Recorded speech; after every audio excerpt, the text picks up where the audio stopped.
اللیل نام، پہلے ہی لفظ واللیل کو اس سورہ کا نام قرار دیا گیا ہے۔ زمانہ نزول،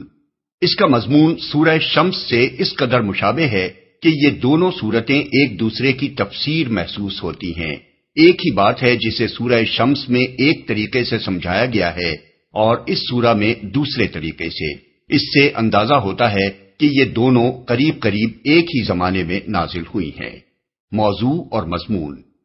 اس کا موضوع زندگی کے دو مختلف راستوں کا فرق اور ان کے انجام اور نتائج کا اختلاف بیان کرتا ہے۔ مضمون کے لحاظ سے یہ سورت دو حصوں پر مشتمل ہے۔ پہلا حصہ آغاز سے آیت 11 تک ہے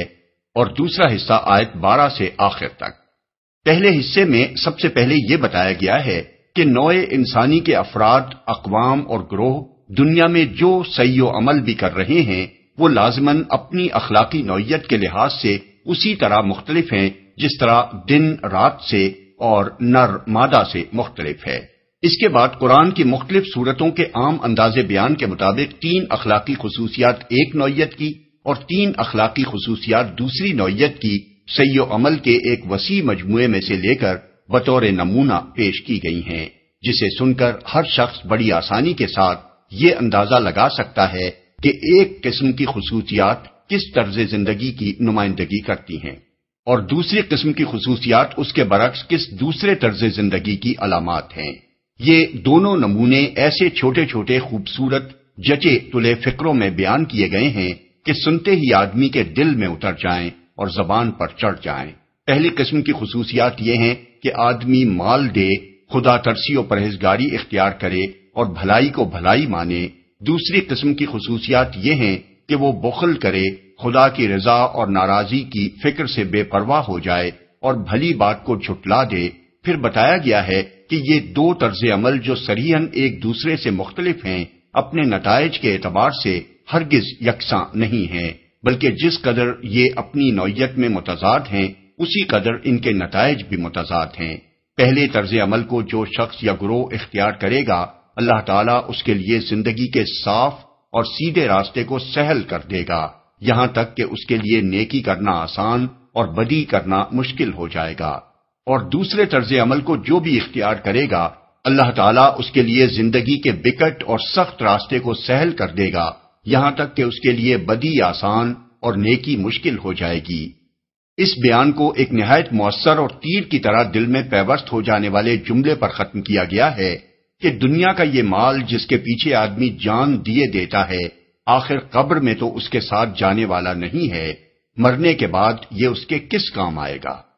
دوسرے حصے میں بھی اسی اختصار کے ساتھ 3 حقیقتیں بیان کی گئی ہیں۔ ایک یہ کہ اللہ نے دنیا کی اس امتحان گاہ میں انسان کو بے خبر نہیں چھوڑا ہے،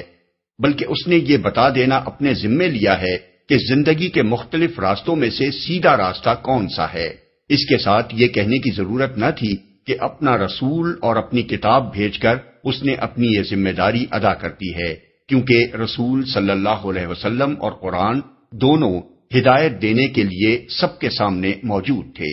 دوسری حقیقت یہ بیان کی گئی ہے کہ دنیا اور آخرت دونوں کا مالک اللہ ہی ہے۔ دنیا مانگو گے تو وہ بھی اسی سے ملے گی اور آخرت مانگو گے تو اس کا دینے والا بھی وہی ہے۔ یہ فیصلہ کرنا تمہارا اپنا کام ہے کہ تم اس سے کیا مانگتے ہو۔ تیسری حقیقت یہ بیان کی گئی ہے کہ جو بدبخت اس بھلائی کو جھٹلائے گا جسے رسول اور کتاب کے ذریعے سے پیش کیا جا رہا ہے اور اس سے منہ پھیرے گا، اس کے لیے بھڑکتی ہوئی آگ تیار ہے، اور جو خدا ترس آدمی پوری بے غرضی کے ساتھ محض اپنے رب کی رضا جوئی کی خاطر اپنا مال راہ خیر میں صرف کرے گا، اس کا رب اس سے راضی ہوگا اور اسے اتنا کچھ دے گا کہ وہ خوش ہو جائے گا۔ بسم اللہ الرحمن الرحیم، شروع اللہ کے نام سے جو رحمان و رحیم ہے۔ واللیل اذا یغشا والنہار اذا تجلی وما خلق الذکر والانثى ان سعیکم لشتی، قسم ہے رات کی جبکہ وہ چھا جائے اور دن کی جبکہ وہ روشن ہو، اور اس ذات کی جس نے نر اور مادہ کو پیدا کیا، در حقیقت تم لوگوں کی کوششیں مختلف قسم کی ہیں۔ یہ وہ بات ہے جس پر رات اور دن اور نر و مادہ کی پیدائش کی قسم کھائی گئی ہے۔ مطلب یہ ہے کہ جس طرح رات اور دن اور نر اور مادہ ایک دوسرے سے مختلف ہیں اور ان میں سے ہر دو کے آثار و نتائج باہم متضاد ہیں، اسی طرح تم لوگ جن راہوں اور مقاصد میں اپنی کوششیں صرف کر رہے ہو وہ بھی اپنی نوعیت کے لحاظ سے مختلف اور اپنے نتائج کے اعتبار سے متضاد ہیں۔ اس کے بعد کی آیات میں بتایا گیا یہ تمام مختلف کوششیں دو بڑی اقسام میں تقسیم ہوتی ہیں۔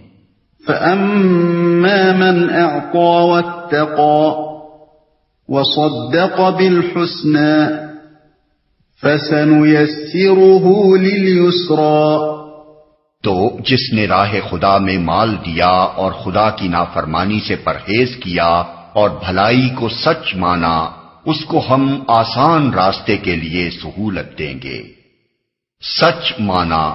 یہ انسانی مساعی کی ایک قسم ہے جس میں 3 چیزیں شمار کی گئی ہیں، اور غور سے دیکھا جائے تو معلوم ہوتا ہے کہ وہ تمام خوبیوں کی جامع ہیں۔ ایک یہ کہ انسان زرپرستی میں مبتلا نہ ہو بلکہ کھلے دل سے اپنا مال جتنا کچھ بھی اللہ نے اسے دیا ہے اللہ اور اس کے بندوں کے حقوق ادا کرنے میں، نیکی اور بھلائی کے کاموں میں اور خلق خدا کی مدد کرنے میں صرف کرے۔ دوسرے یہ کہ اس کے دل میں خدا کا خوف ہو اور وہ اخلاق، اعمال، معاشرت، معیشت، غرض اپنی زندگی کے ہر شعبے میں ان کاموں سے پرہیز کرے جو خدا کی ناراضی کے موجب ہوں۔ تیسرے یہ کہ وہ بھلائی کی تصدیق کرے۔ بھلائی ایک وسیع المعنی لفظ ہے جس میں عقیدے، اخلاق اور اعمال تینوں کی بھلائی شامل ہے۔ عقیدے میں بھلائی کی تصدیق یہ ہے کہ آدمی شرک اور دہریت اور کفر کو چھوڑ کر توحید، آخرت اور رسالت کو برحق مانے، اور اخلاق و اعمال میں بھلائی کی تصدیق یہ ہے کہ آدمی سے بھلائیوں کا صدور محض بے شعوری کے ساتھ کسی متعین نظام کے بغیر نہ ہو رہا ہو، بلکہ وہ خیر و صلاح کے اس نظام کو صحیح تسلیم کرے جو خدا کی طرف سے دیا گیا ہے، جو بھلائیوں کو ان کی تمام اشکال اور صورتوں کے ساتھ ایک نظم میں منسلک کرتا ہے جس کا جامع نام شریعت الہیہ ہے۔ سہولت دیں گے، یہ ہے مساعی کی اس قسم کا نتیجہ۔ آسان راستے سے مراد وہ راستہ ہے جو انسان کی فطرت کے مطابق ہے، جو اس خالق کی مرضی کے مطابق ہے جس نے انسان کو اور ساری کائنات کو بنایا ہے، جس میں انسان کو اپنے ضمیر سے لڑ کر نہیں چلنا پڑتا، جس میں انسان اپنے جسم و جان اور عقل و ذہن کی قوتوں پر زبردستی کر کے ان سے وہ کام نہیں لیتا جس کے لیے یہ طاقتیں اس کو نہیں بخشی گئی ہیں، بلکہ وہ کام لیتا ہے جس کے لیے در حقیقت یہ اس کو بخشی گئی ہیں، جس میں انسان کو ہر طرف اس جنگ، مزاحمت اور کشمکش سے سابقہ پیش نہیں آتا جو گناہوں سے بھری ہوئی زندگی میں پیش آتا ہے، بلکہ انسانی معاشرے میں ہر قدم پر اس کو صلح و آشتی اور قدر و منزلت میسر آتی چلی جاتی ہے۔ ظاہر بات ہے کہ جو آدمی اپنا مال خلق خدا کی بھلائی کے لیے استعمال کر رہا ہو، جو ہر ایک سے نیک سلوک کر رہا ہو، جس کی زندگی جرائم،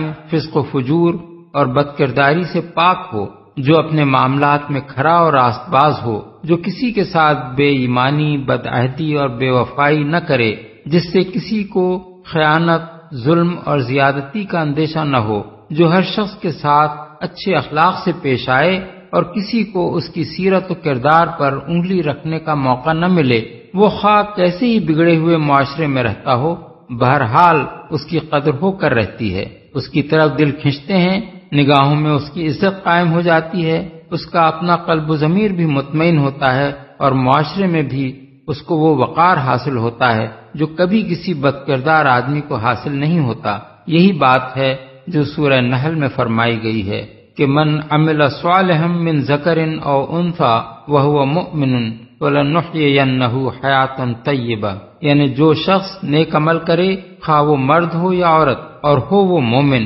اسے ہم اچھی زندگی بسر کرائیں گے۔ آیت 97۔ اور اسی بات کو سورہ مریم میں یوں بیان کیا گیا ہے کہ ان الذین آمنوا وعملوا الصالحات سیجعل لهم الرحمن ودا، یعنی یقیناً جو لوگ ایمان لائے اور جنہوں نے نیک عمل کیے، رحمان ان کے لیے دلوں میں محبت پیدا کر دے گا۔ آیت 96۔ پھر یہی وہ راستہ ہے جس میں دنیا سے لے کر آخرت تک انسان کے لیے سرور ہی سرور اور راحت ہی راحت ہے۔ اس کے نتائج عارضی اور وقتی نہیں بلکہ ابدی اور لازوال ہیں۔ اس کے متعلق اللہ تعالیٰ کے ارشاد ہے کہ ہم اسے اس راستے پر چلنے کے لیے سہولت دیں گے۔ اس کے معنی یہ ہیں کہ جب وہ بھلائی کی تصدیق کر کے یہ فیصلہ کر لے گا کہ یہی راستہ میرے لائق ہے اور برائی کا راستہ میرے لائق نہیں ہے، اور جب وہ عملاً مالی ایثار اور تقوی کی زندگی اختیار کر کے یہ ثابت کر دے گا کہ اس کی یہ تصدیق سچی ہے، تو اللہ تعالیٰ اس راستے پر چلنا اس کے لیے سہل کر دے گا۔ اس کے لیے پھر گناہ کرنا مشکل اور نیکی کرنا آسان ہو جائے گا۔ مال حرام اس کے سامنے آئے گا تو وہ یہ نہیں سمجھے گا کہ یہ نفع کا سودا ہے، بلکہ اسے یوں محسوس ہوگا کہ یہ آگ کا انگارہ ہے جسے وہ ہاتھ میں نہیں لے سکتا۔ بدکاری کے مواقع اس کے سامنے آئیں گے تو وہ انہیں لطف اور لذت حاصل کرنے کے مواقع سمجھ کر ان کی طرف نہیں لپکے گا، بلکہ جہنم کے دروازے سمجھ کر ان سے دور بھاگے گا۔ نماز اس پر گرانہ ہوگی، بلکہ اسے چین نہیں پڑے گا جب تک وقت آنے پر وہ اس کو ادا نہ کر لے۔ زکوٰۃ دیتے وقت اس کا دل نہیں دکھے گا، بلکہ اپنا مال اسے ناپاک محسوس ہوگا جب تک وہ اس میں سے زکوٰۃ نہ نکال دے۔ غرض ہر قدم پر اللہ تعالیٰ کی طرف سے اس کو اس راستے پر چلنے کی توفیق و تائید ملے گی۔ حالات کو اس کے لیے سازگار بنایا جائے گا اور اس کی مدد کی جائے گی۔ یہاں یہ سوال پیدا ہوتا ہے کہ اس سے پہلے سورہ بلد میں اسی راستے کو دشوار گزار گھاٹی کہا گیا ہے اور یہاں اس کو آسان راستہ قرار دیا گیا ہے۔ ان دونوں باتوں میں تطبیق کیسے ہوگی؟ اس کا جواب یہ ہے کہ اس راہ کو اختیار کرنے سے پہلے یہ آدمی کو دشوار گزار گھاٹی ہی محسوس ہوتی ہے، جس پر چڑھنے کے لیے اسے اپنے نفس کی خواہشوں سے، اپنے دنیا پرست اہل و عیال سے، اپنے رشتہ داروں سے، اپنے دوستوں اور معاملہ داروں سے، اور سب سے بڑھ کر شیطان سے لڑنا پڑتا ہے، کیونکہ ہر ایک اس میں رکاوٹیں ڈالتا ہے اور اس کو خوفناک بنا کر دکھاتا ہے۔ لیکن جب انسان بھلائی کی تصدیق کر کے اس پر چلنے کا عزم کر لیتا ہے اور اپنا مال راہ خدا میں دے کر اور تقوی کا طریقہ اختیار کر کے عملاً اس عزم کو پختہ کر لیتا ہے، تو اس گھاٹی پر چڑھنا اس کے لیے آسان اور اخلاقی پستیوں کے کھڈ میں لڑھکنا اس کے لیے مشکل ہو جاتا ہے۔ وَأَمَّا مَن بَخِلَ وَاسْتَغْنَى وَكَذَّبَ بِالْحُسْنَى فَسَنُيَسِّرُهُ لِلْعُسْرَى وَمَا يُغْنِي عَنْهُ مَالُهُ إِذَا تَرَدَّى، اور جس نے بخل کیا اور اپنے خدا سے بے نیازی برتی اور بھلائی کو جھٹلایا، اس کو ہم سخت راستے کے لیے سہولت دیں گے، اور اس کا مال آخر اس کے کس کام آئے گا جبکہ وہ ہلاک ہو جائے۔ بھلائی کو جھٹلایا، یہ انسانی مسائی کی دوسری قسم ہے جو اپنے ہر جزء میں پہلی قسم کے ہر جز سے مختلف ہے۔ بخل سے مراد محض وہ بخل نہیں ہے جس کے لحاظ سے عام طور پر لوگ اس آدمی کو بخیل کہتے ہیں جو روپیہ جوڑ جوڑ کر رکھتا ہے اور اسے نہ اپنے اوپر خرچ کرتا ہے نہ اپنے بال بچوں پر، بلکہ اس جگہ بخل سے مراد راہ خدا میں اور نیکی اور بھلائی کے کاموں میں مال صرف نہ کرنا ہے، اور اس لحاظ سے وہ شخص بھی بخیل ہے جو اپنی ذات پر، اپنے عیش و آرام پر، اپنی دلچسپیوں اور تفریحوں پر تو خوب دل کھول کر مال لٹاتا ہے، مگر کسی نیک کام کے لیے اس کی جیب سے کچھ نہیں نکلتا، یا اگر نکلتا بھی ہے تو یہ دیکھ کر نکلتا ہے کہ اس کے بدلے میں اسے شہرت، نام و نمود، حکام رسی یا کسی اور قسم کی منفعت حاصل ہوگی۔ بے نیازی برتنے سے مراد یہ ہے کہ آدمی دنیا کے مادی فائدوں ہی کو اپنی ساری تگ و دو اور محنت و کوشش کا مقصود بنا لے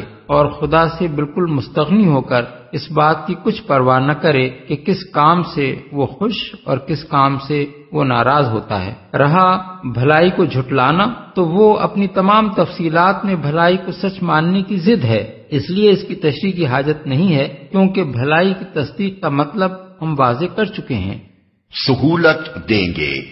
اس راستے کو سخت اس لیے کہا گیا ہے کہ اس پر چلنے والا اگرچہ مادی فائدوں اور دنیاوی لذتوں اور ظاہری کامیابیوں کہ لالچ میں اس کی طرف جاتا ہے، لیکن اس میں ہر وقت اپنی فطرت سے، اپنے ضمیر سے، خالق کائنات کے بنائے ہوئے قوانین سے اور اپنے گرد و پیش کے معاشرے سے اس کی جنگ برپا رہتی ہے۔ صداقت، دیانت، امانت، شرافت اور عفت و عصمت کی اخلاقی حدوں کو توڑ کر جب وہ ہر طریقے سے اپنی اغراض اور خواہشات کو پورا کرنے کی کوشش کرتا ہے، جب اس کی ذات سے خلق خدا کو بھلائی کے بجائے برائی ہی پہنچتی ہے، اور جب وہ دوسروں کے حقوق اور ان کی عزتوں پر دست درازیاں کرتا ہے، تو اپنی نگاہ میں وہ خود ذلیل و خوار ہوتا ہے، اور جس معاشرے میں وہ رہتا ہے اس سے بھی قدم قدم پر لڑ کر اسے آگے بڑھنا پڑتا ہے۔ اگر وہ کمزور ہو تو اس روش کی بدولت اسے طرح طرح کی سزائیں بھگتنی ہوتی ہیں، اور اگر وہ مالدار، طاقتور اور بااثر ہو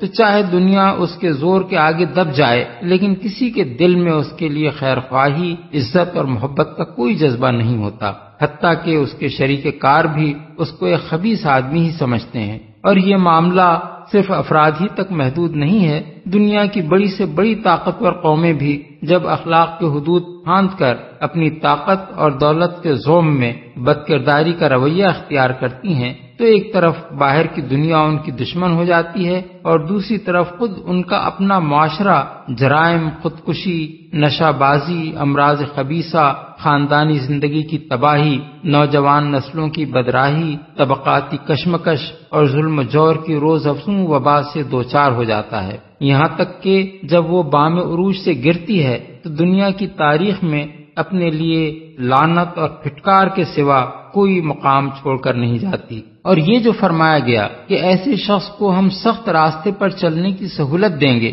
اس کے معنی یہ ہیں کہ اس سے بھلائی کے راستے پر چلنے کی توفیق سلب کر لی جائے گی، برائی کے دروازے اس کے لیے کھول دیے جائیں گے، اسی کے اسباب اور وسائل اس کے لیے فراہم کر دیے جائیں گے، بدی کرنا اس کے لیے آسان ہوگا، اور نیکی کرنے کے خیال سے اس کو یوں محسوس ہوگا جیسے اس کی جان پر بن رہی ہے۔ یہی کیفیت ہے جسے دوسری جگہ قرآن میں اس طرح بیان کیا گیا ہے کہ جسے اللہ ہدایت بخشنے کا ارادہ کرتا ہے اس کا سینہ اسلام کے لیے کھول دیتا ہے، اور جسے گمراہی میں ڈالنے کا ارادہ کرتا ہے اس کے سینوں کو تنگ کر دیتا ہے، اور ایسا بھیجتا ہے کہ اسلام کا تصور کرتے ہی اسے یوں محسوس ہونے لگتا ہے جیسے اس کی روح آسمان کی طرف پرواز کر رہی ہے۔ سورہ الانعام آیت 125۔ ایک اور جگہ ارشاد ہوا ہے، بے شک نماز ایک سخت مشکل کام ہے مگر فرمانبردار بندوں کے لیے نہیں۔ سورہ البقرہ آیت 46۔ اور منافقین کے متعلق فرمایا،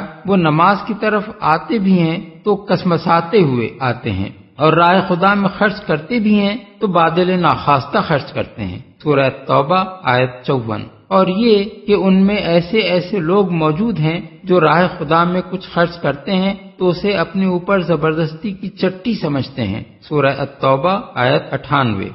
جبکہ وہ ہلاک ہو جائے۔ دوسرے الفاظ میں مطلب یہ ہے کہ ایک روز اسے بہرحال مرنا ہے، اور وہ سب کچھ دنیا ہی میں چھوڑ جانا ہے جسے اس نے یہاں اپنے عیش کے لیے فراہم کیا تھا۔ اگر اپنی آخرت کے لیے کچھ کما کر وہ ساتھ نہ لے گیا تو یہ مال اس کے کس کام آئے گا؟ قبر میں تو وہ کوئی کوٹھی، کوئی موٹر، کوئی جائیداد اور کوئی جمع پونجی لے کر نہیں جائے گا۔ ان علینا للہدی وان لنا للآخرۃ والأولی۔ بے شک راستہ بتانا ہمارے ذمے ہے، اور در حقیقت آخرت اور دنیا دونوں کے ہم بھی مالک ہیں، ہمارے ذمے ہے۔ یعنی انسان کا خالق ہونے کی حیثیت سے اللہ تعالیٰ نے خود اپنی حکمت، اپنے عدل اور اپنی رحمت کی بنا پر اس بات کا ذمہ لیا ہے کہ اس کو دنیا میں بے خبر نہ چھوڑے، بلکہ اسے یہ بتا دے کہ راہ راست کون سی ہے اور غلط راہیں کون سی، نیکی کیا ہے اور بدی کیا، حلال کیا ہے اور حرام کیا، کون سی روش اختیار کر کے وہ فرمانبردار بندہ بنے گا اور کون سا رویہ اختیار کر کے بندہ نافرمان بن جائے گا۔ یہی بات ہے جسے سورہ نحل میں یوں بیان فرمایا گیا ہے کہ وَعَلَى اللَّهِ قَصْدُ السَّبِيلِ وَمِنْهَا جَائِرٌ آیت 9۔ اور اللہ ہی کے ذمے ہے سیدھا راستہ بتانا، جبکہ راستے ٹیڑھے بھی موجود ہیں، ہم ہی مالک ہیں۔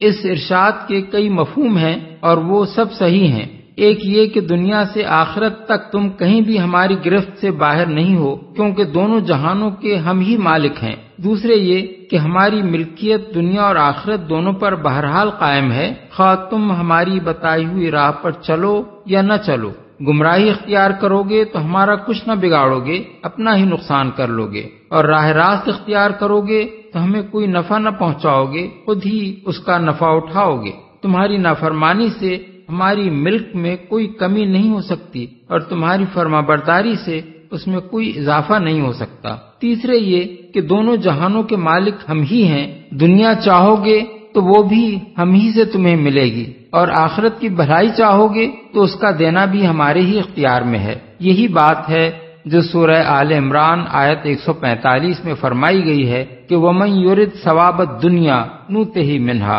وَمَن يُرِدْ ثَوَابَ الْآخِرَةِ نُؤْتِهِ مِنْهَا، یعنی جو شخص ثواب دنیا کے ارادے سے کام کرے گا اس کو ہم دنیا ہی میں سے دیں گے، اور جو ثواب آخرت کے ارادے سے کام کرے گا اس کو ہم آخرت میں سے دیں گے۔ اور اسی کو سورہ شورى آیت 20 میں اس طرح بیان فرمایا گیا ہے کہ من کان یرید حرث الآخرۃ نزد لہ فی حرثہ ومن کان یرید حرث الدنیا نؤتہ منہا وما لہ فی الآخرۃ من نصیب، یعنی جو کوئی آخرت کی کھیتی چاہتا ہے اس کی کھیتی کو ہم بڑھاتے ہیں، اور جو دنیا کی کھیتی چاہتا ہے اسے دنیا ہی میں سے دیتے ہیں، مگر آخرت میں اس کا کوئی حصہ نہیں ہے۔ فَأَنذَرْتُكُمْ نَارًا تَلَظَّىٰ لَا يَصْلَاهَا إِلَّا الْأَشْقَى الَّذِي كَذَّبَ وَتَوَلَّىٰ، بس میں نے تم کو خبردار کر دیا ہے بھڑکتی ہوئی آگ سے، اس میں نہیں جھلسے گا مگر وہ انتہائی بدبخت جس نے جھٹلایا اور منہ پھیرا۔ وَسَيُجَنَّبُهَا الْأَتْقَى الَّذِي يُؤْتِي مَالَهُ يَتَزَكَّى وَمَا لِأَحَدٍ عِندَهُ مِن نِّعْمَةٍ تُجْزَى إِلَّا ابْتِغَاءَ وَجْهِ رَبِّهِ الْأَعْلَى وَلَسَوْفَ يَرْضَى، اور اس سے دور رکھا جائے گا وہ نہایت پرہیزگار جو پاکیزہ ہونے کی خاطر اپنا مال دیتا ہے، اس پر کسی کا کوئی احسان نہیں ہے جس کا بدلہ اسے دینا ہو، وہ تو صرف اپنے رب برتر کی رضا جوئی کے لیے یہ کام کرتا ہے، اور ضرور وہ اس سے خوش ہوگا۔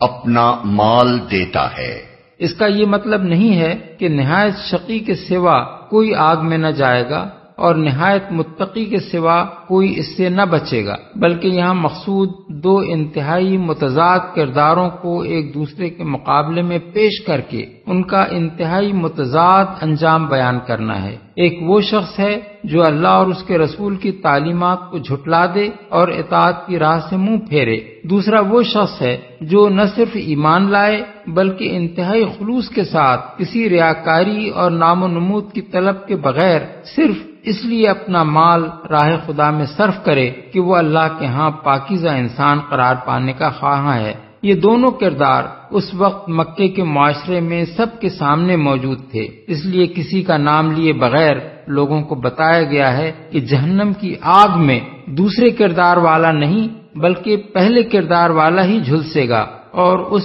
آگ سے پہلے کردار والا نہیں بلکہ دوسرے کردار والا ہی دور رکھا جائے گا۔ رضا جوئی کے لیے یہ کام کرتا ہے۔ یہ اس پرہیزگار آدمی کے خلوص کی مزید توضیح ہے کہ وہ اپنا مال جن لوگوں پر صرف کرتا ہے ان کا کوئی احسان پہلے سے اس پر نہ تھا کہ وہ اس کا بدلہ چکانے کے لیے یا آئندہ ان سے مزید فائدہ اٹھانے کے لیے ان کو ہدیے اور تحفے دے رہا ہو اور ان کی دعوتیں کر رہا ہو، بلکہ وہ اپنے رب برتر کی رضا جوئی کے لیے ایسے لوگوں کی مدد کر رہا ہے جن کا نہ پہلے اس پر کوئی احسان تھا نہ آئندہ ان سے وہ کسی احسان کی توقع رکھتا ہے۔ اس کی بہترین مثال حضرت ابو بکر رضی اللہ عنہ کا یہ فعل ہے کہ مکہ معظمہ میں جن بےکس غلاموں اور لونڈیوں نے اسلام قبول کیا تھا اور اس قصور میں جن کے مالک ان پر بے تحاشا ظلم توڑ رہے تھے ان کو خرید کر وہ آزاد کر دیتے تھے تاکہ وہ ان کے ظلم سے بچ جائیں۔ ابن جریر اور ابن عساکر نے حضرت عامر بن عبداللہ بن زبیر کی یہ روایت نقل کی ہے کہ حضرت ابو بکر کو اس طرح ان غریب غلاموں اور لونڈیوں کی آزادی پر روپیہ خرچ کرتے دیکھ کر ان کے والد نے ان سے کہا کہ بیٹا، میں دیکھ رہا ہوں کہ تم کمزور لوگوں کو آزاد کر رہے ہو، اگر مضبوط جوانوں کی آزادی پر تم یہی روپیہ خرچ کرتے تو وہ تمہارے لیے قوت بازو بنتے۔ اس پر حضرت ابو بکر نے ان سے کہا، اے ابا انما اریدو ما عند اللہ، یعنی ابا جان، میں تو وہ اجر چاہتا ہوں جو اللہ کے ہاں ہے، اس سے خوش ہوگا۔ اس آیت کے دو معنی ہو سکتے ہیں اور دونوں صحیح ہیں۔ ایک یہ کہ ضرور اللہ اس سے راضی ہو جائے گا، دوسرے یہ کہ عنقریب اللہ اس شخص کو اتنا کچھ دے گا